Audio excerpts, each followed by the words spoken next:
کہتے ہیں جی کہ حبیب الرحمان کے کاروبار کے پتہ نہیں کیا دعا کر دیں بے روزگار. بھئی بے روزگار ہو تو اللہ نے وعدہ کیا ہوا ہے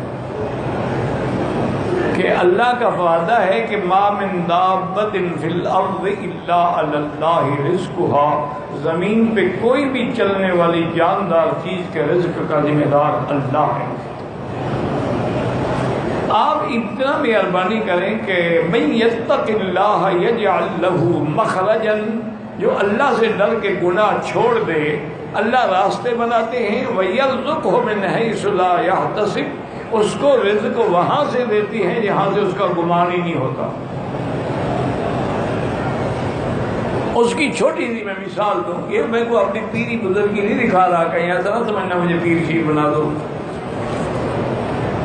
یہ کل کی بات ہے کہ میں گاڑی میں حرم آ رہا تھا تو میرے ساتھی نے کہا کہ حضرت وہ ہمارے علاقے سے آیا ہے, باٹا بھی کہتے ہیں اس کو, سہانجنا بھی کہتے ہیں, تو وہ رات آپ کے لیے پکائیں. میں نے کہا کہ نہیں وہ گرم ہوتا ہے, رات کو میرے لیے وہ نہ بنائیں. اچھا اس کے فوراً بعد میں نے کہا یار وہ یہ سوانگنا تو پھر بھی مل جاتا ہے, کچنال نہیں آتی. اچھا یہ دونوں چیزیں جو ہے نا ہماری اسرائیل کی پٹی ملتان ایریے میں اور کہیں نہیں ہوتی. تو اس نے کہا کہ جی انشاءاللہ ابھی دیکھتے ہیں کوئی بندے ملتان سے آنے والے ہیں تو ان کے دل میں لگائیں گے کہ وہ آپ کے لیے کچنال لے آئیں. میں کہا ٹھیک. آج عصر کی نماز پڑھ کے میں بیٹھا تو میرے پرانا دوست ہے کہ ساتھ وہ آیا اور شاطر پکڑ میں کہ یہ کیا کہتے جی کچنال لایا ہوں آپ کے لیے.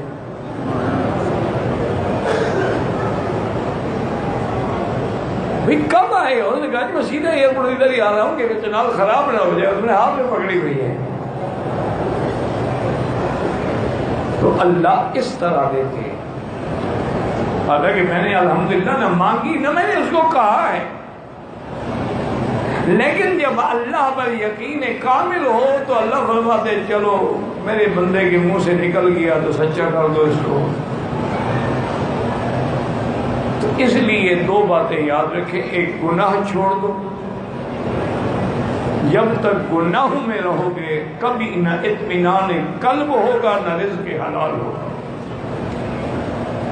اور ہمیشہ دیکھو نا آگ ہو, آگ پر پیٹرول ڈالو, آگ بڑھے گی, کم تو نہیں ہوگی نا.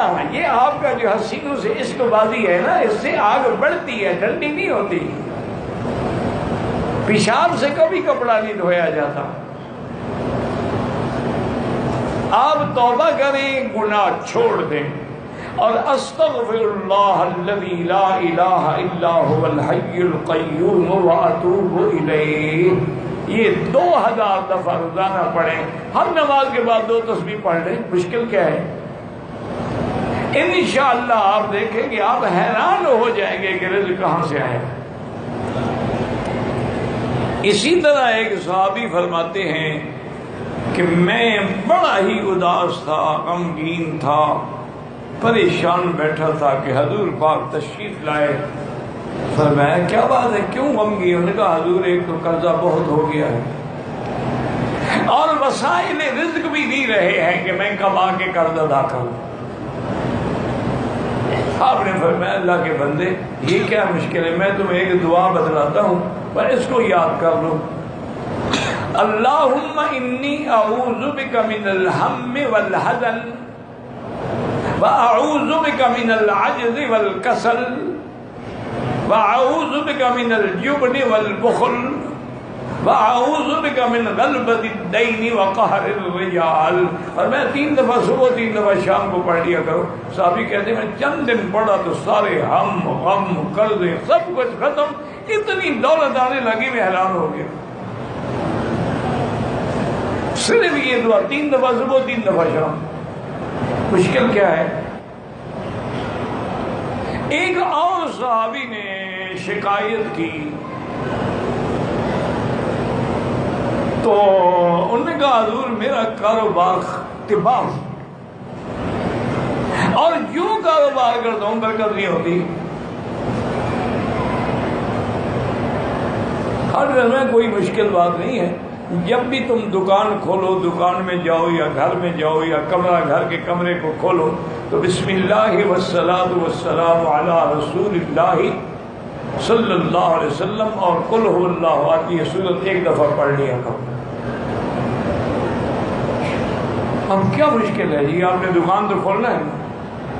گھر جاؤ گے، کمرہ بھی تو آخر کھولو گے، بیڈ روم کھولو گے، ڈرائنگ روم کھولو گے، کہیں بیٹھو گے، ایک دفعہ سورت اخلاص پڑھنے کی کیا مشکل ہے؟ اور صلاۃ والسلام تو حضور پہ ہر مسلمان کلمہ دروشی پڑھتا ہے.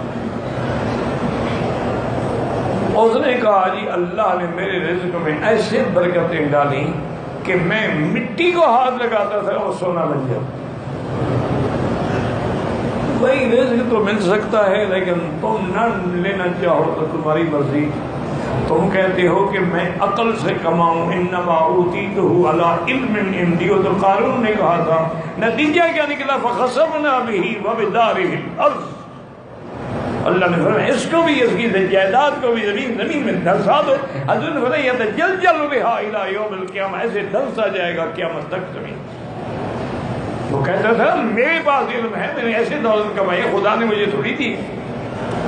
جیسے آج کل لوگ کہتے ہیں یار تم غریب ہو، تم جانتے کیوں نہیں، ان پہ ٹریک ہی نہیں آتے کمانے کے. باقی تمہاری مرضی ہے جناب.